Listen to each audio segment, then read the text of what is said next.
India west Indies match என்ன மாதிரி மேட்சுங்க. நேற்று மேட்ச் நைட்டு வந்து நம்ம கேமரா யூஸ் ஆகல, அதனால வீடியோ எடுக்கல.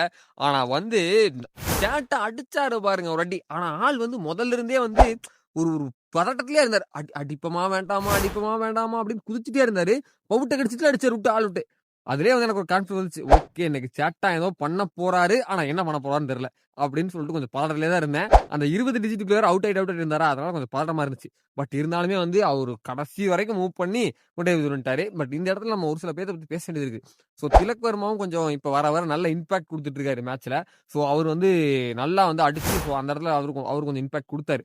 ஸோ தூபேவும் வந்து கரெக்டான டைமிங்ல ஒரு 2 4 அடிச்சு வந்து அவர் அந்த 2 4 அடிக்கலாம் கடைசி ஓவரில் கண்டிப்பா ப்ரெஷர் ஆயிருக்கும். ஸோ அந்த அதுலயும் வந்து அவர் 4 அடிச்சு கொடுத்தாரு. ஆனா வந்து அதுக்கப்புறம் அபிஷேக் சர்மாவை பத்தி நம்ம அந்த வீடியோல பேசியே ஆகணும்.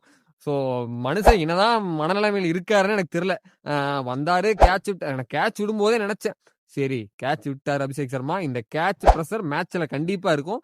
ஸோ இதே ப்ரெஷர்லாம் வந்து அங்க சுத்த போறாரு. கண்டிப்பா ஏதாவது நடக்க போகுது அப்படின்னு நினைச்சேன். ஒன்னு அடிச்சா பிடி இப்படின்னு பிடிக்க போறாரு. இல்லைன்னா கண்டிப்பா அவுட் ஆக போறாருன்னு நினைச்சேன்.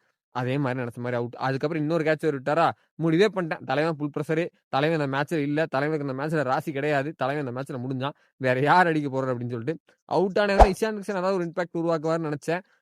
அவரும் வந்து பெருசா வந்து நான் வந்து முக்கியமான மேட்ச்ல எல்லாம் ஓகே, அவர் இது வரைக்கும் கொண்டு வந்து கொடுத்துருக்காரு. அவர் குறை சொல்றதுக்கு எதுவும் இல்லை. அடுத்த மேட்ச்ல பெஸ்டா பண்ணாருன்னா ஓகே.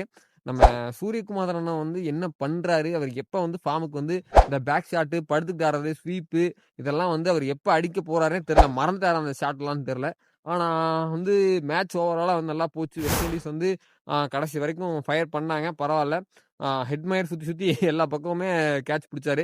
ஓவராலா இதுதான் நடந்துச்சு. நான் உங்களுக்கு அப்டேட் பண்ணணும்னு நினைச்சேன். ஸோ ஓவராலா இது வந்து வெஸ்ட் இண்டீஸ் விசஸ் வந்து இந்தியன் டீம் அப்படிங்கிறதால சேட்டான் விசஸ் வெஸ்ட் இண்டீஸ் அப்படிங்கிறதான் வந்து இந்த கடைசியா வந்து உருவானது.